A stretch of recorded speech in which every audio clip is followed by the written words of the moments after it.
Canadians are becoming increasingly vulnerable to a housing correction, exposing them to a perfect storm of high debt and falling assets, the Bank of Canada warns. In a book of 4 research papers released Thursday, the central bank suggests many Canadians have constructed their finances on a house of cards, with ever-rising home values and, the key, and vulnerable support.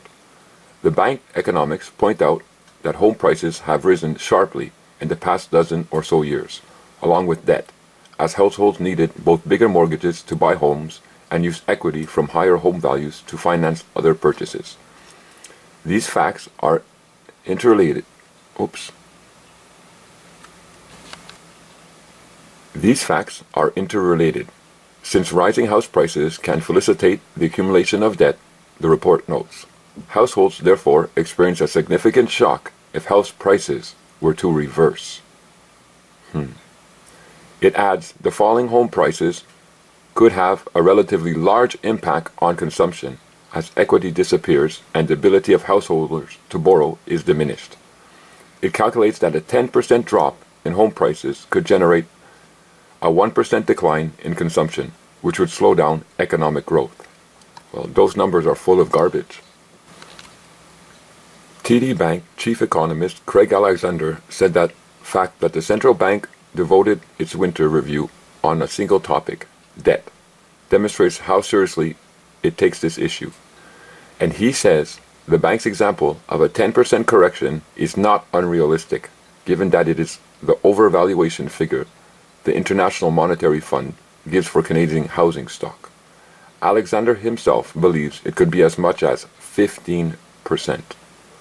Well, I'm calling for something between 25 and 30%. Yeah. So as you see, the economists and the banking sector, the Bank of Canada, is warning us men and women, you legal persons, that there's about to be a drop in home prices all across Canada. And they're saying don't be surprised if we see at least a 10% drop in home prices. More likely 15%, some of them are saying. However, there's even some reports out there, and I am under disagreement also, that we can see 25% or more of the value of your home crash. So let's say you were one of those people who got caught up in all this hype, or actually it was done on purpose to us. I know sometimes it's hard to believe, but they knew all this was going to happen. They know the system and they know exactly what they're doing. Nevertheless, let's say you got caught up in all the hype that was going on, and you went out and you purchased a house. You bought a mortgage for a house for $300,000. That was the value of the house that you bought. So you went to the bank and you asked them for the mortgage for $300,000 and they gave it to you. Now let's just say that there is going to be a drop in price this year of 15% on the value of homes. We'll just leave it at 15%. That would mean that the drop in the value of your house would be $45,000. So you would have a house now that's valued at $255,000, even though you had a mortgage for $300,000. Now let's say you took it on a 1-year term, for example, or even a 2-year term, and this year it was coming up that you had to refinance this mortgage, that you had to redo the terms. And let's say on that original mortgage that you took of $300,000 after 2 years, you only owed still $290,000. Just give you an example. It would be different here. The amount would be different depending on what you've taken with the bank, but we'll just stick with this for an example. So now you still owe them $290,000 in a mortgage, but the house that they're using to secure your mortgage is only worth $255,000. $255,000. So there's a difference here now.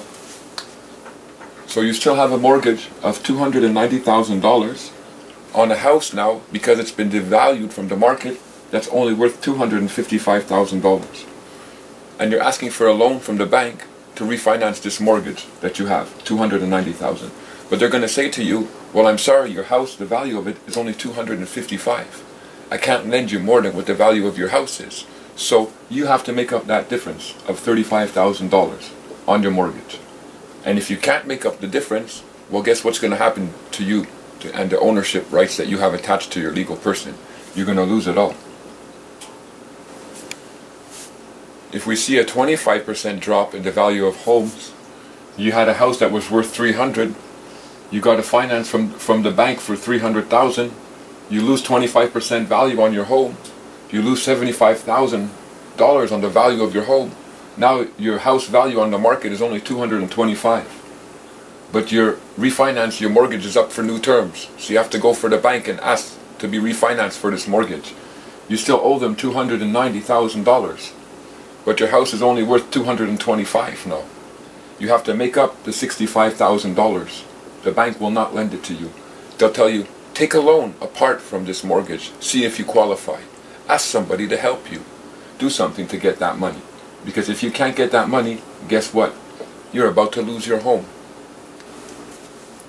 I know I'm just one voice of a billion voices here on earth, and one YouTube channel of a whole bunch of YouTube channels.